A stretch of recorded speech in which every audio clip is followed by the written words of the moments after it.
What's up, everyone? Today we have this Exmark here, but the brand, or I guess the brand does, but not the model, really matters. These wheels are very, very similar to all the other ones, but most importantly is these wheels have a grinding problem. They have a grinding problem in their wheel, the bearings, and the owner believes the bearings need to be replaced. So if you're having a grinding or maybe even a little wobble, check your bearings and we'll continue on. Now, some will think that these wheels just need to be replaced. They actually don't. They sell the bearings individually and we're going to replace them. If you buy the Toro ones, they are going to be 109966 or 38-7820.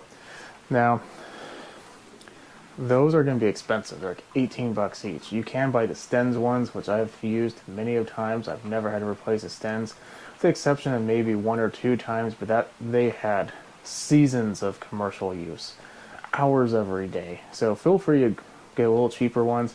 They appear to be pretty good quality, but just make sure that when you do it, you buy enough. We only need wheels or bearings in the front. I know that, or rear. I know that because the ones, well, if it wasn't anchored right there, they will be spinning freely and they don't make any noise. Those make a lot of noise. Not necessarily this one, but definitely the one on the other side. So first things first, when you take the wheel off, I'm going to save you a noise, but we have a 9/16 bolt that holds that on and the wheel literally slides off.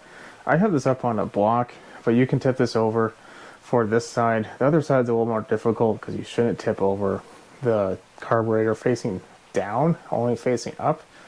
So if you need to do both sides, which if you have to do this side, the other side's not that far behind, so you might as well do both.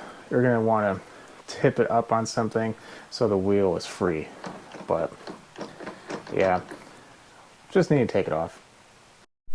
Unfortunately, when I went over to grab the bearings, this is what came in the package, and that is a lot bigger. So the ones that were sent to me were the wrong ones. Confirmed it. I'm sending them back. However, I was able to find some locally at a lawn and garden area, and this is it. And just in case, it's 522450. That is technically a Toro part, and that's really the benefit of this video if you're watching it. This is for Toro or an Exmark. They have basically the exact same wheel. The tread is different, however the structure of it is the same.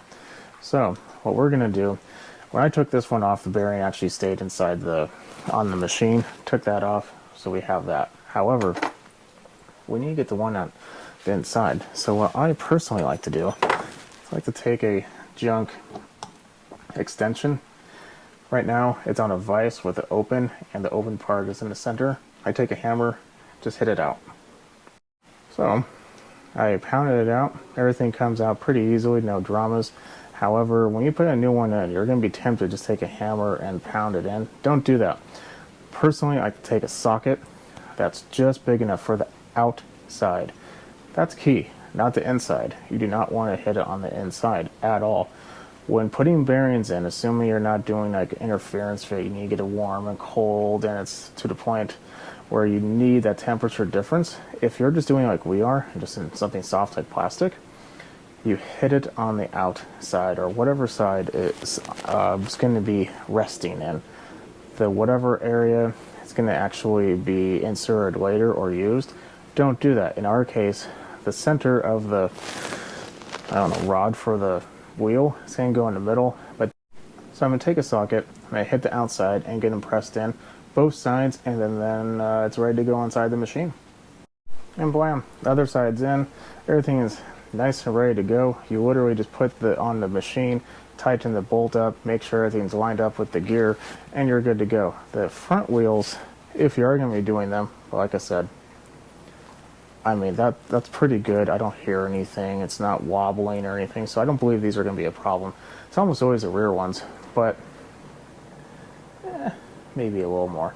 But anyway, so once you have it done, you're good to go. You don't have to replace the wheel. Those are expensive. I believe I looked at it and it was $160 when I called the same supplier for the bearings. I don't know if that's for one or for the set, but either way, it's expensive, especially if it's just for one.